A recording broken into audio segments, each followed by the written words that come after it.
फिर 1500 हो जाते हैं तो फिर 2000 पे आता है। इस तरह लोभ और स्वार्थ दोनों बढ़ते चले जाते हैं और इंसान कभी संतुष्ट नहीं होता, और जो संतुष्ट नहीं होता वो कभी सुखी नहीं हो सकता, ऐसा गुरु महाराज कहते हैं।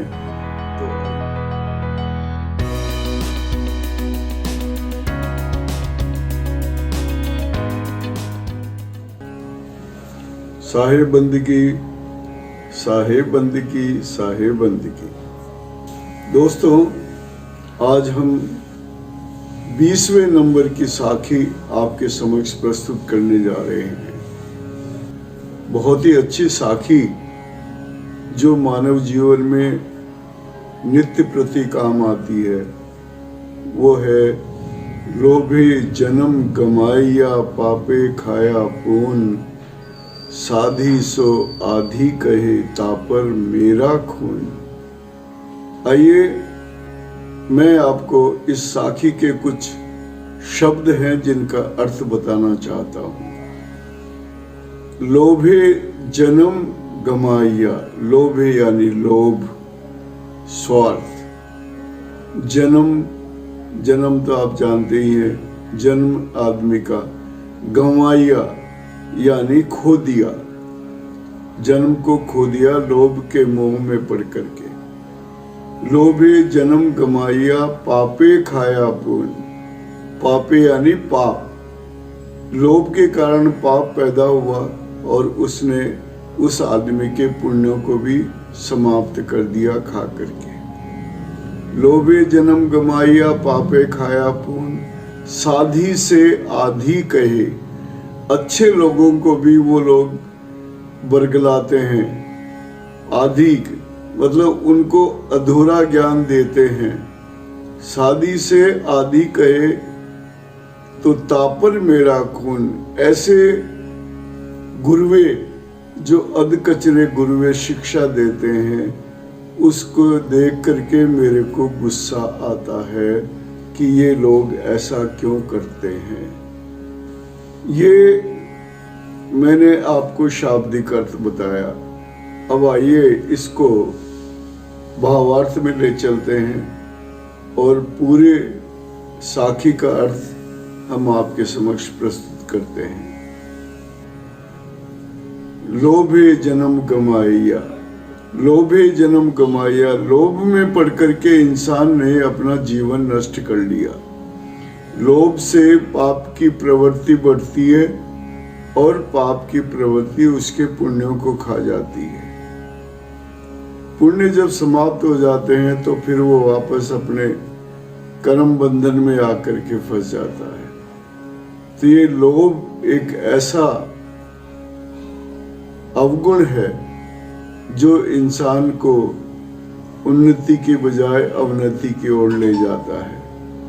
दुनिया में दो तरह के लोग होते हैं, एक धार्मिक प्रवृत्ति के होते हैं और एक अधार्मिक प्रवृत्ति के होते हैं। धार्मिक प्रवृत्ति के जो लोग होते हैं वो धर्म का काम करते हैं, यश का काम करते हैं, भलाई का काम करते हैं, पुण्य का काम करते हैं, सत्संग का काम करते हैं। और अधार्मिक राक्षस वृत्ति के लोग होते हैं जो सदैव दूसरों को सताते हैं, दूसरों के ऊपर जुल्म करते हैं, दूसरों के ऊपर अपनी दादागिरी चलाते हैं। ऐसा इस साखी में स्पष्ट तौर से कहा गया है।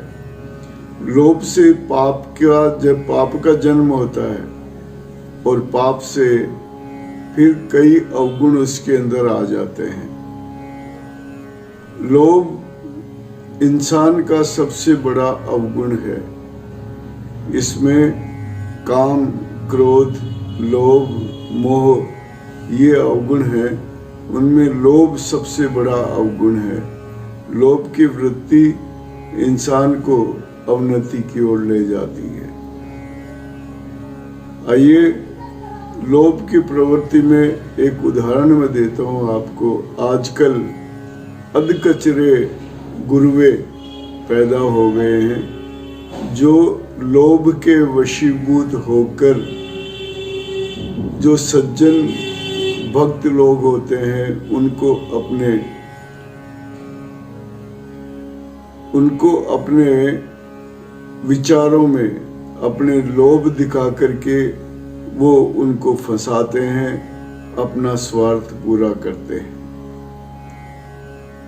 ये लोभ वाला आदमी बिना विचारे ही काम करता रहता है, सोचता नहीं है, समझता नहीं है कि मैं जो कर रहा हूँ वो अच्छा कर रहा हूँ, बुरा कर रहा हूँ। वो ये सोचता है कि मैं जो कुछ कर रहा हूँ वो अच्छा कर रहा हूँ, पुण्य का काम कर रहा हूँ, लेकिन ऐसा नहीं है। लोभ इंसान को अपनी प्रवृत्ति से नीचे गिरा देता है। कहते हैं जो बिना विचारे काम करता है वो हमेशा दुख पाता है। कहा भी है, बिना विचारे जो करे सो पाछे पछताए, काम बिगाड़े आपना और जग में होत हंसाए। उसका काम बिगड़ता है तो लोग उसके ऊपर हंसते हैं। इसलिए लोभ में पड़ करके ऐसा काम नहीं करना चाहिए। आजकल वर्तमान समय में ये जो वर्तमान में ये गुरुवे हैं जो अज्ञानी है, इनको ज्ञान नहीं है पूरे ज्ञान के बिना ये लोगों को ठगते हैं, अपने स्वार्थ में फंसाते हैं और अपना उल्लू सीधा करते हैं। गुरु महाराज के आदेश के अनुसार ये लोभी गुरु स्वयं तो नीचे गिरते ही हैं, शिष्य को भी नीचे गिरा देते हैं और दोनों का भविष्य खराब हो जाता है। इसके लिए भी गुरु महाराज ने एक साखी कही है, जाका गुरु हो आंध्रा चेला काह कराए, अंधे अंधा पेलिया दोनों कूप पराए।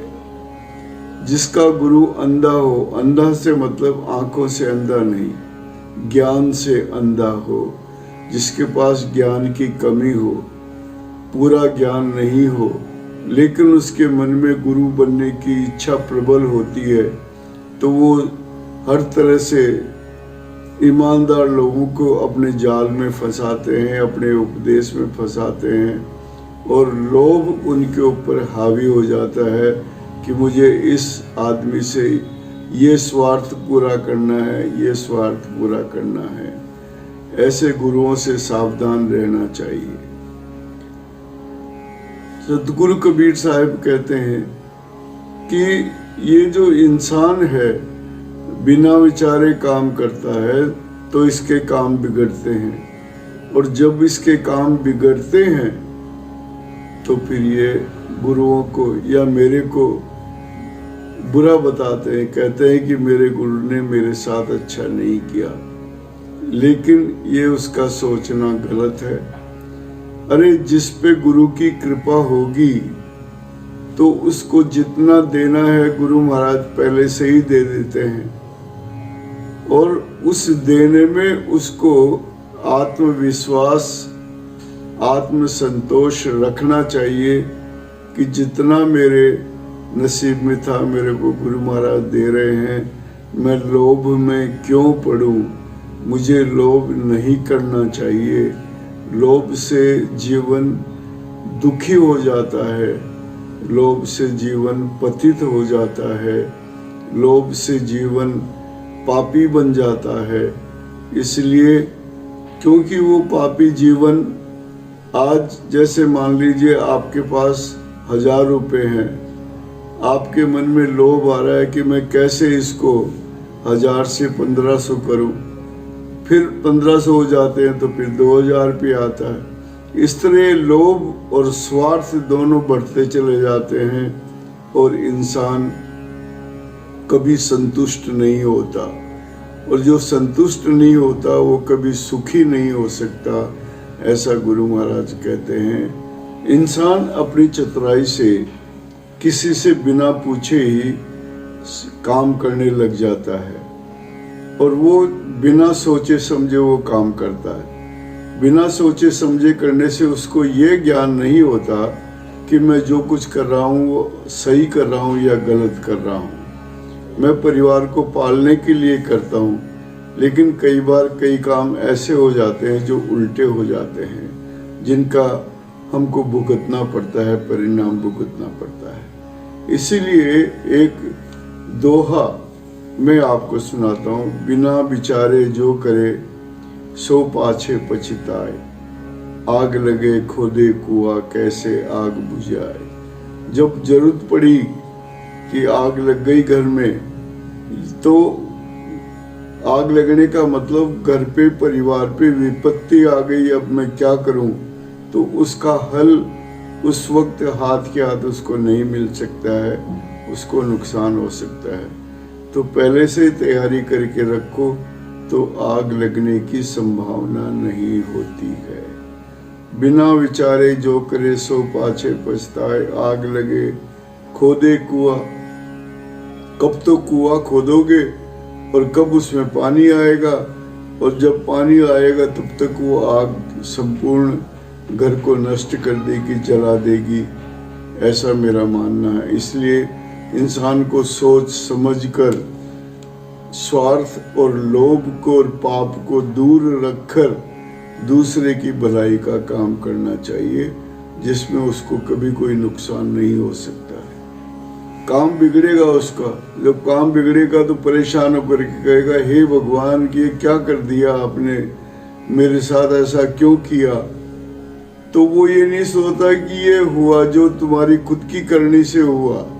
भगवान ने तो नहीं कहा कि तू गलत काम कर, भगवान तो ये कहते हैं हमेशा सोच समझ के काम करो। अब तूने अपनी गलती से काम किया तो तुझे ही भुगतना पड़ेगा, मेरे को दोष क्यों देता है।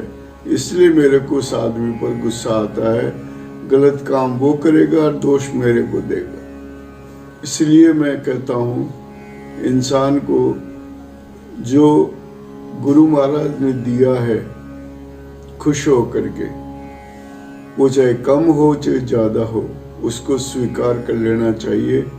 उसी में आपकी और हमारी खुशी है। आपका जीवन खुशमय रहे इन्हीं कामनाओं के साथ। तो आइए आज के इस उपदेश को हम यहीं पर विराम करते हैं। अब तक जो मैंने आपके सामने अपने विचार रखे, उसमें कुछ समझ में नहीं आया हो तो अपने विचार आप कमेंट बॉक्स में रखें।